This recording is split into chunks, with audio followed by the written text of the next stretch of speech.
What's up, Knicks fans? Welcome back to Fireside Knicks with your hosts, Dylan and Ryan. And the Knicks season is over. They officially lost yesterday, getting eliminated by the Indiana Pacers in the Eastern Conference Finals, losing by a score of 125 to 108. It was depressing. It was depressing to see this team go out like that, especially after the joy and excitement that they brought us this year, considering just how far they got. We've never seen them get this far really in our lifetime at all, so it was an exciting season with a pretty disappointing finish, but it is what it is. We're on to the next year, we're on to the offseason, and we're going to just kind of talk about Game 6, the offseason, and what's really ahead for this Knicks team, because there's a lot of things that could happen this offseason, honestly. So, Ryan, first off, tell me how you're doing, and secondly, what were some of your biggest takeaways from Game 6? Yeah, I'm obviously really hurt. That sucked. That loss sucked. It's really it sucks. I mean, there's no other way to put it. But my immediate takeaways were Cat looked hurt. He looked like a guy playing hurt, which is going to affect my grade of him in this playoff game. I don't think he played well, but I also have to factor in he was playing hurt. And I know people are going to say, well, if you're hurt, if you're playing and you're even if you're playing through injury, you should get graded the same. I think this is a little different because, look, Ariel Hukporti is a center, but I think we can both agree that Ariel Hukporti is not going to provide the minutes that even a hobbled Cat can provide because they played two fundamentally different games. And Mitchell Robinson is an injury-prone center, and so you only have so many minutes you can burn of Mitchell Robinson, and so Cat kind of had to play, and I commend him for that. From a positive standpoint, because again, there's no negative that is more damning than losing the game and losing the series. But Landry Shamet, I thought, played a really good series. I actually thought the Knick bench this series wasn't a big issue. I know that people are going to talk about the bench needing to be better, but and McBride wasn't great in this game. DeLon Wright wasn't amazing in this game. In terms of offensive impact, if you just look at the box scores, but if you watch them play defensively, they're very impactful. And then Shamet, I think he's actually a good shooter. Out of all the random bench dudes that because every NBA team goes through this, they have a bunch of vet minimum, small contract, 1-year deal vets who they sign, and they kind of and then you cycle through them. I would love to see Landry Shamet back. He is a good shooter. I need good shooters on this team. I am confident in saying he's a good shooter, and I would like him back. So if there's one takeaway, kind of pointing again towards the future, I would like to see Landry Shamet in orange and blue on opening night in 2020, in October-ish. Don't really know when opening night is exactly. Yeah, and one of my biggest things about Game 6 really was that Brunson and Cat did not play well. I think it's really that simple. Those two guys were not very effective whatsoever, and I think that was ultimately what made the difference in this one. After Jalen Brunson was phenomenal in Game 5, he was pretty silent in Game 6. He had 19 points and 8 of 18 shooting. Wasn't exactly the Jalen Brunson type of game that we were hoping for out of him. And, credit to the Pacers. They were blitzing him every single play. They were pressing him 94 feet up the court, making sure he wasn't even getting past the half-court line. It was very tough for Brunson to get really anything whatsoever, and it didn't really help that the supporting cast did not provide much either on the other side of that. I know OG Anunoby had a very solid game. He arguably was the player of the game in this one. He had 24 points, and he actually looked like he was playing with some urgency. So I commend OG Anunoby for that. Mikal Bridges was all right. I'm not going to give Mikal Bridges a bunch of crap for this one. I didn't think he played that bad. I really think the main culprit of this game was Cat. I think he was the main culprit. And I know he was playing injured. It sure looked like he was hobbled, but at the same time, even when he wasn't really dealing with these injuries, the defensive problems were such a problem all year. This wasn't exactly anything new from Towns. And, it really leads me into the next point that we want to talk about. The article that came out from The Athletic, from James Edwards and Fred Katz, talked about how Knicks players and coaches were getting frustrated with Cat's defensive problems. And, reasonably so. There were many times this year where Cat looked lost on that end of the floor. And I know that's something that's been kind of recurring for most of his career. It's not like something brand new with the Knicks. But when you have Tom Thibodeau, a defensive-minded head coach that you think could help kind of fix that a little bit or kind of at least make it a little bit better, it only looked worse. Towns was pretty brutal on the defensive side all year. He slotted back to the 5 this year after being as a 4 for the last 2 years in Minnesota with Rudy Gobert there, and he was just brutal. So bad so that Thibodeau had to move him back to the 4 during the playoffs, which, it's not really ideal that they had to even do that. But at the same time, the defensive problems were just way too much. I mean, I saw in that same report too that, players were questioning just how much did he actually care about defense, which is alarming if you ask me. I mean, I really hope that, a lot of that is speculative. I really hope there's no true basis behind that, but I also am not doubting their reporting at the same time. So hearing that stuff is like very jarring to me. It's concerning that one, he's already a liability on that end, but two, that people are questioning if he even cares. There was too many times where he was missing the assignments, not rotating properly. The silly fouls were driving me nuts, especially during the playoffs. It was really bad. And Ryan, I want to get your take on this stuff because, we know how bad Cat was defensively. We know this. But considering that he wasn't providing much on the offensive end either to make up for it, I mean, he was kind of just a complete liability last night, and there were many games in the playoffs where that was kind of the case. Yeah, the inconsistencies were frustrating. And, I wanted to preface this by saying, too, when I made the opening comment about the injury, it was specific to Game 6, that I will give him a little more grace in Game 6. In fact, I think I find myself more frustrated with Jalen Brunson in Game 6 because my bar is a lot higher for him because he's Jalen Brunson, and I thought he was not good enough in that game. I thought especially to end the first half, that was really embarrassing by him. That is one of his lowest postseason moments maybe ever. But I will not let that define what was a great postseason. Because, again, I don't think the Knicks are even in this series. I mean in this series, not even, like, competing in this series. I mean, like, they are not playing this deep into the season without Jalen Brunson. And so he gets grace a little bit, not enough to say that he doesn't get criticism, but just some grace that I will not disparage his entire postseason over one game. But Kat, as you mentioned, the frustrating inconsistencies, the high highs and the very, very, very low lows. He has to be a great offensive player to be impactful because he's such a bad defensive player and because Jalen Brunson suffers from the same issue, where if he is not good offensively, he is a complete liability because he's a bad defensive player. But I also want to look at kind of the way that we talk about, assigning fault here. The Knicks were not a dynamic enough offense given the amount of firepower they have on that side of the ball. And we have kind of talked about that throughout this series where you have Jalen Brunson and Karl Anthony Towns. Did you know Jalen Brunson's usage rate late and close in games in this postseason was like 39%? It makes sense in if you're talking about the context of like Jalen Brunson on an underdeveloped fringe contender that like maybe gets to the second round, but not on a team trying to win a title. SGA has a high usage rate, but he's not the only guy who the Thunder are going to rely on. In fact, knowing that defenses are going to plan around, hey, we do not want to let this guy kill us, you find that the Thunder will utilize that, and SJ will utilize that to their advantage. It will create opportunities for other players to get shots up, to get efficient looks up, to get relatively uncontested looks up. The Knicks did not do that. The Knicks did not go, hey, we can use Jalen Brunson as this decoy, as this guy who's going to draw so much gravity, and then let somebody else kind of do a job. Now, whether that's because you could argue that the players around Jalen Brunson weren't reliable enough, you could argue that. I think that's part of the argument. But you could also argue that the Knicks never played that brand of basketball. I never felt like there was a point in time throughout the 2025 regular or postseason where I would say that the New York Knicks smartly either A, played Brunson off ball to create mismatches for other players on offense, or B, drew up plays where they had Cat where Cat had a mismatch, or Anunoby had a mismatch, or Bridges had a mismatch, and went, let's go and take advantage of that matchup because we know that the defense is going to do everything they can to try and stop Jalen Brunson here. That they will let anyone but Brunson kill them, and they will be okay with that. It never really felt like the Knicks were doing that, and that's something that you get really frustrated with a head coach over.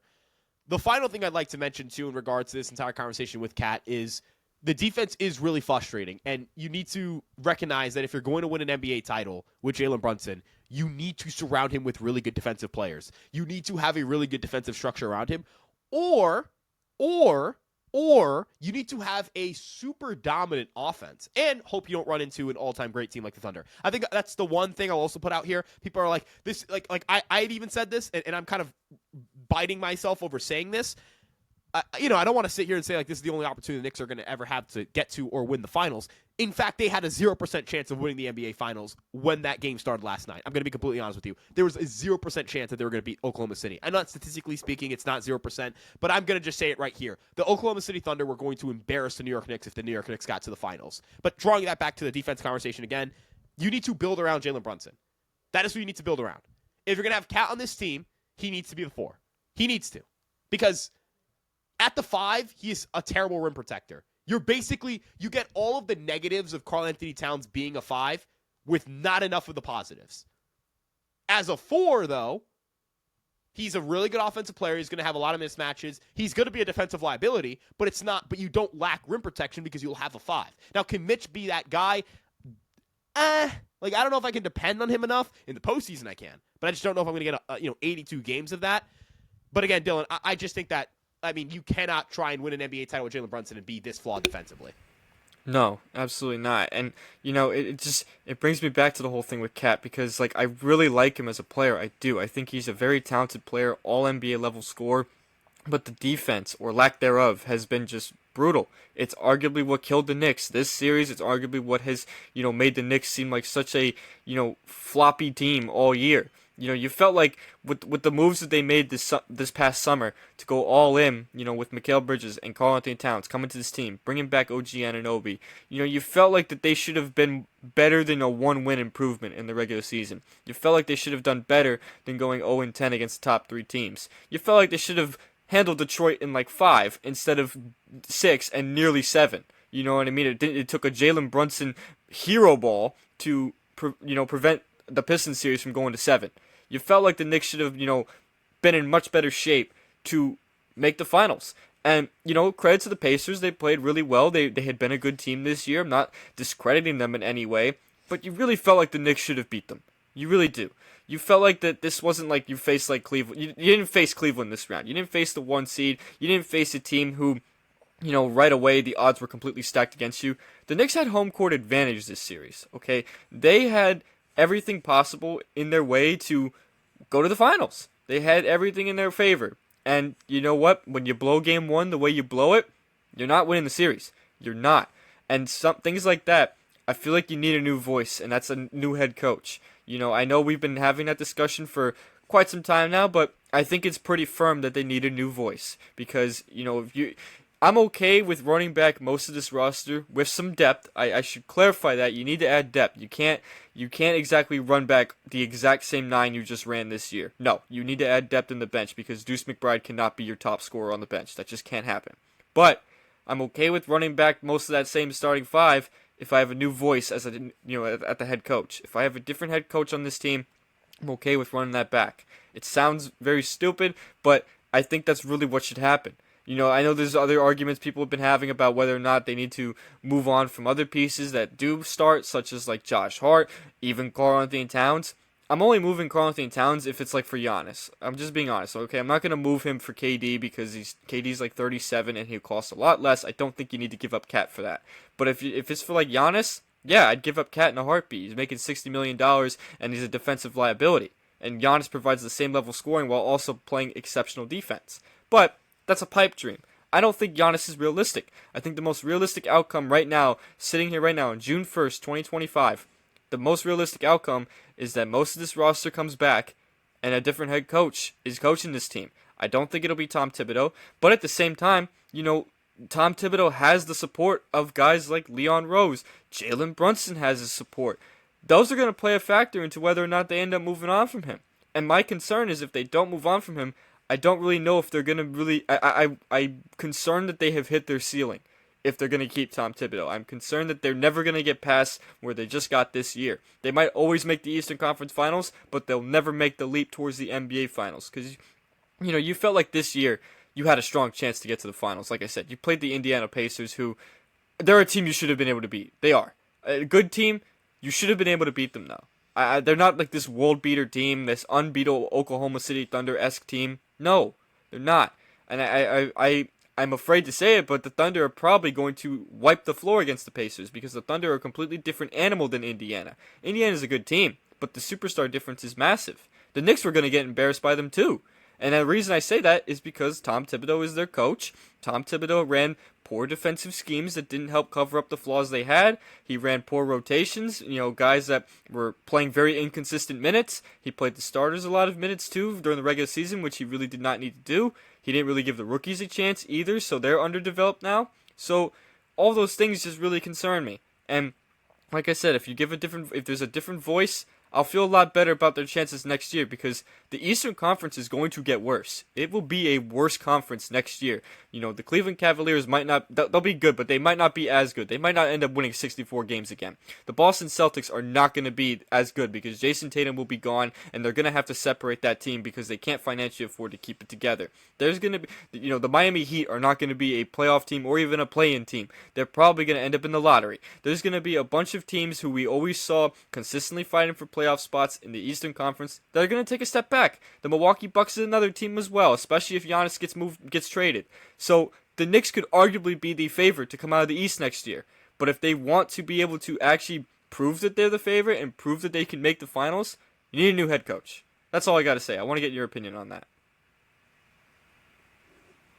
Yeah, so I'm going to say a couple of things, and I kind of want to get your takes on this too. When I look at what the problem links are for the New York Knicks, I think Thibodeau is, again, I struggle with like over 50%. More than, like, I do want to make sure that we assign proper credit to, or assign proper blame to players on the roster. So, I don't want to overdo it. But I will say this, man. I strongly believe that the biggest problem link with the projected starting five that they had going into the season and they ran for most of the year was Josh Hart. That's how I feel about it. I think Josh Hart was clearly the biggest flaw guy that did not mesh with this group, if I'm being honest. Wasn't good enough defensively. Was just a complete liability on offense. Could be, and when you're trying to win a title, again, you have to lean with the Jalen Brunson cap thing. The Indiana Pacers and the New York Knicks had the same defensive rating this season. I did not feel as if the Indiana Pacers were this incredibly flawed defensive team, though, when we played them. In fact, they stifled this Knicks offense in Game 6. The Knicks were not a good enough offense. The Pacers were this, by the way. The Knicks were not a good enough offense to overcome being a mediocre defense. And there are teams that have been mediocre defensively for the most part. Like, the Knicks were, I think, 13th in defensive rating. Were the 2023 Nuggets bad defensively? No. But again, are we going to sit here and pretend like a Nikola Jokic, Michael Porter Jr., Jamal Murray starting lineup was this, oh, man, you see, he just couldn't score on them. Like, that's clearly not why they won the finals, right? I don't think you can win with, all right, Jalen Brunson and Cat are my 1 and 2s, and we're going to be our identity's offense first, but Josh Hart's my 2 guard, and Tom Thibodeau's my head coach. I think that, like, you're trying to be two things at once. You're trying to still have this, we're hard-nosed, we're a tough, gritty defensive team, and we're also extremely flawed defensively and built around we're building around 2 players who will inherently limit your defensive ceiling. That's just ass backwards. They have to lean into one thing or the other. I think that the Bridges and Anunoby, duo are going to be criticized a lot this offseason because this defense wasn't very good and it was more mediocre. And, like, rightfully so. They should have been better defensively. But I also think, again, you're asking your team to be really good defensively while having no rim protection and hoping that your perimeter defenders are really good at rim protection or good enough at rim protection. Like, do you know how many offensive plays you can run on the Knicks knowing they can't guard the rim or they can't do anything at the rim? Like, you're as an offense going to attack the rim as much as possible. And if you're playing drop coverage, you're leaving yourself exposed on certain reps to, all right, crash to the basket, hope the Knicks defense, which they're going to do, that they also fold and they do whatever, they sell out to try and stop that play, and then you just pass it out, you kick it out to the perimeter, and your open shooter's there. That's easy money every single time. The Knicks I think need to fire their head coach, Tom Thibodeau, and I appreciate what he's done for the New York Knicks, but I just don't think what he does is what the Knicks need, if that makes sense. And then number 2, I think either A, Josh Hart has to be moved to the bench for a center, or B, I am willing to trade Josh Hart. I am. I'm more than willing to. I don't think he's good enough for me to sit back and go, man, if we trade him, there's no replacing him. He's not bad enough for being like, oh, if we don't trade him, man, It's just, hey, if the money doesn't work out, like if you need to trade a contract and bring someone in to be your starting center because you're not sure if you trust Mitch to do it, yeah, I'm moving Josh Hart. That's who I'm moving. As I do agree that I would move Cat. It's only for like Giannis, and Giannis ain't happening. If Giannis happens, I'll like what should I do? Eat a I'll go sock. bald. I'll go bald. Eat a sock. I mean, eat a sock is soft. I think like that's too easy for me. I'll go bald. I will go bald if Giannis is a Knick. Like full bald, not even like this. Like this is just short hair, not buzz cut. No, full bald. but I do want to jump in on the Josh Yeah. Hart thing because I actually do agree. I think Josh Hart was a complete liability offensively, and it sucks because I was actually defending him being in the starting five for most of the year. I said that you needed his rebounding, you needed his playmaking, all that stuff, which I still find valuable assets of his game. But at the same time, he's not willing to put the ball in the basket at all. Every time he got the ball, he's not even looking at the basket. So teams are just throwing their centers on him, and we already suck inside anyway. Pause. We already can't do anything inside the paint though anyway. So with all that being said, I mean, why keep Josh Hart in the starting five at least? If you're gonna keep Josh Hart, he needs to be moved to the bench. He does, and you need to get a better piece that can actually start like a guy like Aaron Nesmith. I'm just using an example here because seeing how Indiana was able to utilize a guy like that and make him this like very impactful defensive player while also being able to knock down a 3-pointer when you really needed him to, that's a guy that would be perfect for this Knicks starting five. I mean, like perfect. Imagine if you had Brunson, Bridges, Anunoby, Towns, and then a guy like that. That would be perfect in my opinion. I understand you're missing some rim protection there, but you're at least defending the perimeter at such a great rate that maybe they won't get to the paint as often. When your perimeter defense isn't working out either, and they're just getting to the lane every time because of the schemes you're running and because of the underwhelming play that your so-called wingstop duo is playing at, yeah, the rim protection is going to be terrible because you're expecting Cat to make up for all that. And Cat has been a notoriously horrible defender his entire career. You know what I mean? So, like, at the end of the day, I think really what the Knicks need to prioritize is depth. They need to prioritize depth, and they need to really consider a head coaching change. I understand that the players have Thibodeau support, the front office has Thibodeau support, and you don't want to upset your captain. I get that fully. But at the same time, you're trying to win a championship right now. Sometimes you need to make a very difficult decision, and I think that difficult decision has to come down to moving on from Tom Thibodeau.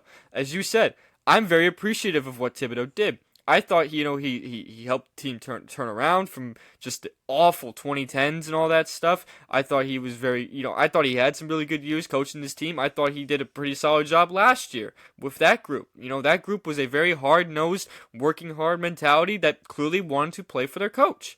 But this year did not feel that way. This year it felt like they kind of just, took a step back. It's ironic I say that because as a team, they went forward, making the Eastern Conference Finals. But you felt like the way to get there was just odd. You felt like it was such like a very tough way to get there. And, They credit to them. themselves. That's what I'm saying. Like, They credit battled to them. themselves the entire time there. That's exactly. And, I saw something too. Like, their point differential this postseason was even. Even point differential. Like, when you really look at it, obviously when you lose a playoff series, the point differential is going to be skewed. But at the same time, if it's even and you made it to the Eastern Conference Finals, what does that tell you? Every single game was a close game. I mean, we watched every single game this postseason. Pretty much every game was close. Came down to the last shot. Pretty sure the point differential in Detroit was like less than 4 points. It was like really, really close. And, credit to those teams. They're playing them really hard and stuff like that. But you felt like the Knicks could have definitely done a lot better against these teams. As you said, they kind of beat themselves. And even from that same report that James Edwards and Fred Katz did, I read about this too. They had a bunch of players only meetings during the playoffs and stuff like that. And they alluded to this in the report. That's kind of rare for a playoff team to have to do that many times. Like doing it once or whatever is not a big deal. It happens. Teams need that kind of stuff to wake up. But you felt like the Knicks were always you felt like they were in the driver's seat, and then they get absolutely embarrassed the next night, and it just, you felt nervous about what they were going to do. I mean, look at Game 1. Game 1, they blew that one straight up against Indiana. Blew that one. Completely blew it. Game 2, you felt like they fought hard, but they came up short. They didn't fight hard enough, because if they really cared hard enough, you think they would have came out with the same intensity they came out with in Game 5. Game 3 even, they went down by 20. Credit to them for making the comeback, but you went down by 20. I mean, you just looked dead in the water by then. At that point, Indiana's confidence was this high. I'm sure they weren't even scared when they lost Game 5 because of all the confidence that they were given based on the trends that the Knicks were having all series long and all playoffs long. Based on all those trends, and you gave them confidence, yeah, you're not expected to win the series. And it seemed like the Knicks weren't exactly the most confident group. And it sounds weird to say that because there was, you hear from the media all the time, like, oh, Bridges said we're built for this, and, everyone says we're playing together and this, that, but it just felt like a disconnect a little bit. You didn't really feel like those guys were exactly like playing for each other. You kind of felt like they were just playing together, but like not exactly cohesively. They were kind of just like, well, we're all on the court together, so let's try to make it work. Instead of, no, let's play as a team and let's play hard and let's try to win this game. We're all going down with a fight. You felt like that not all 5 players were on that same mentality 100% of the time. And that was kind of the problem I had with this team, and I blame coaching for that. I think if you give a different voice, a guy that can actually get these guys to wake up and have a better offensive system too at that, I think you can maximize them. I do. I really do.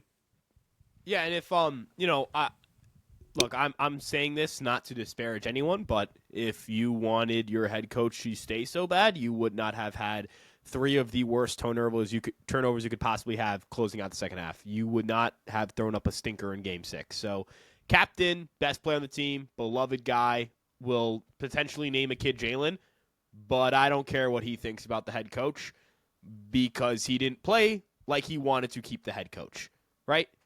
I simple as that. He could have said, I behind closed doors even, I really wanted him to be the head coach in 2025. I really want him to be the head coach in 2025. Played terribly in Game 6. You didn't.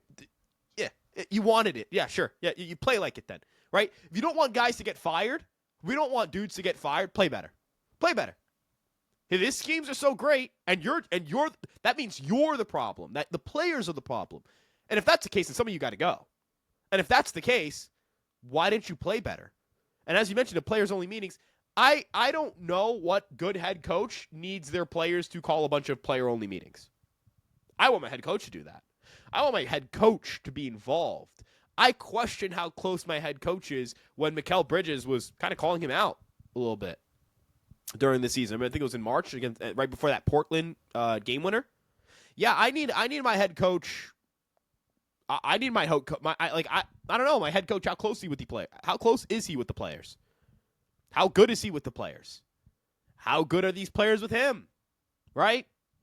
And the last thing I'd also like to mention in regards to Tom Thibodeau is, again, the New York Knicks are 27 3-point attempts on the season. I keep referencing that stat. The Knicks, built around 2 score-first players who cannot play defense, were trying to win games with minimal spacing. 80 possessions. That's how many possessions Deuce McBride have the starting lineup this year. Regular and postseason. 80 possessions. I don't know if the game plan was, like, I'm not even saying Miles McBride is a world beater. Like, he's not. He's a fine NBA role player. He is not something special right now, or he hasn't played at someone special. But he was clearly a better fit for what you were trying to do. Hell, even Shamet was a better fit for what you were trying to do with that starting 5, which was you want to have spacing all over the court. You want teams to basically have to have all 5 of their defenders outside of the paint when the Knicks bring the ball up the court.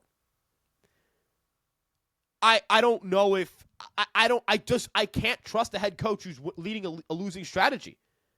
A team has never won the finals doing that in this century, I believe. Maybe early in the early 2000s, where no one could really shoot threes and efficiency was dead in the waters. But dating back to the Lakers that beat the Magic, so you got to go. I think the 09 to 2010 Lakers. That's the exact year. Going back to that, not a single team finished 27th or worse in 3-point attempts a game and won the finals.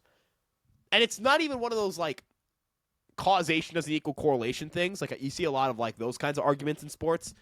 No. Not shooting 3-pointers and not having spacing is a reason why you will lose NBA games. That is a very real thing. That is how the sport works. We are in 2025, folks. In 2025, if I have to continue to sit here and embrace the importance of spacing and shooting and hitting threes and having guys who can make threes and forcing the defense to be on the perimeter and gravity and all of these things, Dylan, I don't know what else to say.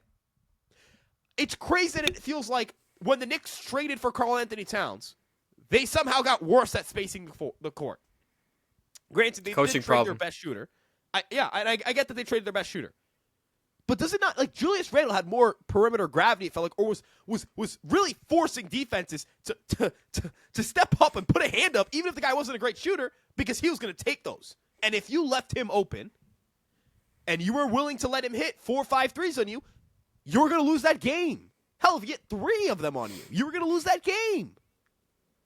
Jalen Brunson is not even. I get if Jalen Brunson was a bad shooter, or like if Jalen Brunson was like a Derrick Rose kind of guard, where it's like he's not a bad shooter, but you'd leave him open, right? He's a really good jump shooter. He's a really good 3-point shooter. He's a very effective 3-point shooter. He's a very clutch 3-point shooter. He's very good at pulling up from kind of anywhere, right? Like he's very good at these things. Cat is the best shooter I've ever seen play the center position. You were 27th. Again, Mikal Bridges, OJ Anunoby, not special shooters, but they are passable NBA shooters. They're reliable NBA shooters. If they are left open, that is a problem. That's where I draw to Tibbs, and then that's where I also get into Josh Hart, because I'm going to have a guy who's like, I'm sorry, does anyone think that there's an NBA scorer, like a reliable or decent NBA scorer who goes, Josh Hart's on me, passing this ball out? Fuck no. No, don't mean to drop the F-bomb like that, but absolutely not. If I'm a head coach, and like, I don't know, I'm trying to think of like, if Tobias Harris is Josh Hart on him, or if you have Malik Beasley has Josh Hart on him. I'm telling him, dude, shoot, or for Tobias Harris, drive to the basket, dude. He is not a deterrent. And obviously, if you have Jalen Brunson or Cat on you, oh my God! I mean, if you have Karl Anthony Towns on you and you're a 7-footer, man, it's barbecue chicken. If you're a guard and you've got Jalen Brunson on you, dude, you better put up you better like set career highs in shooting volume that series. Jalen Brunson, but you expect that from Brunson and Cat, and also they're 99th percent. Jalen Brunson's 99th percentile offensive player. Cat's more of a 90th percentile. Josh Hart is what? Average to below average. So again, like this is where I get with Tibbs though. Like, how did you not see that throughout the entire season? How were you the only person who didn't see it? It's just beyond me.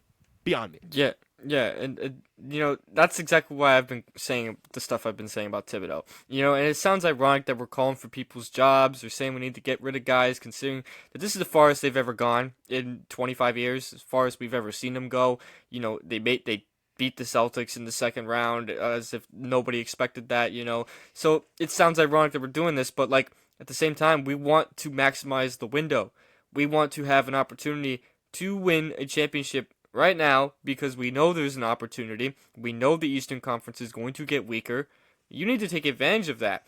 And you got to realize what is in front of you and see what changes need to be made. And that starts with the head coach. It really does to me. You know what I mean? I know there isn't that many viable options out there at the moment, but who knows? What if they find somebody that they do feel like is a good fit and they end up becoming a title team?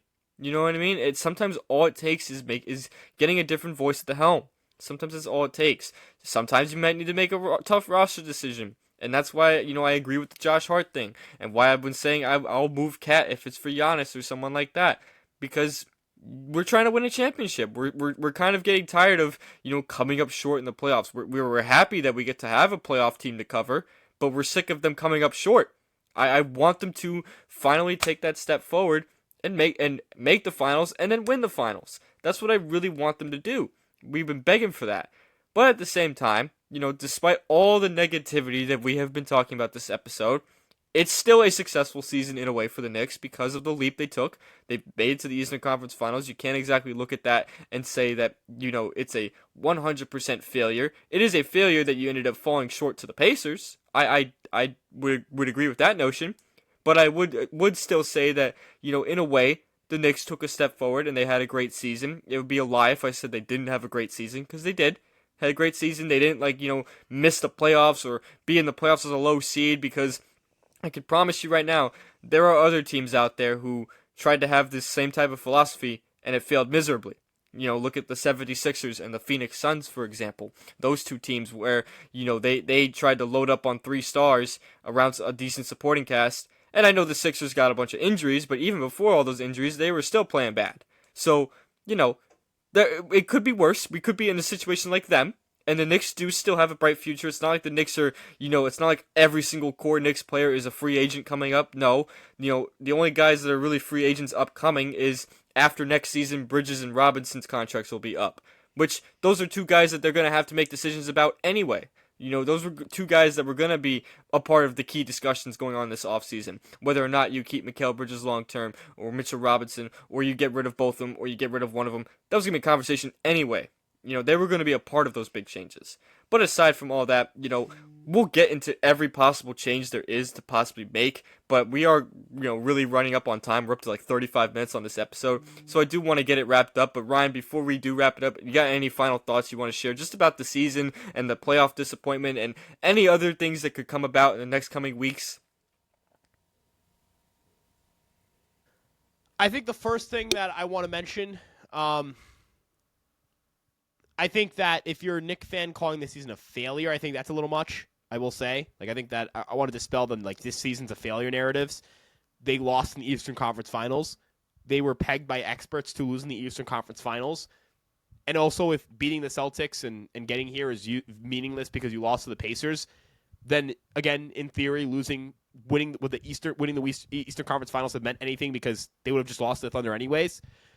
There is no way to, I think, make this loss feel good, and there's nothing that should make this loss feel good, and there's not gonna be a but at the end of that statement. I am just simply pointing out the season is an utter failure, and there are things that they can do to win next year, and I don't think it's going to be their only chance to go to the NBA Finals if they play their cards right. And change has to happen. If I have to see Tom Thibodeau as a head coach next year, I am going to be a lot less optimistic. I will be a lot more pessimistic. I will not be oh yeah, it's going to be fine. It'll be okay. They'll make it work.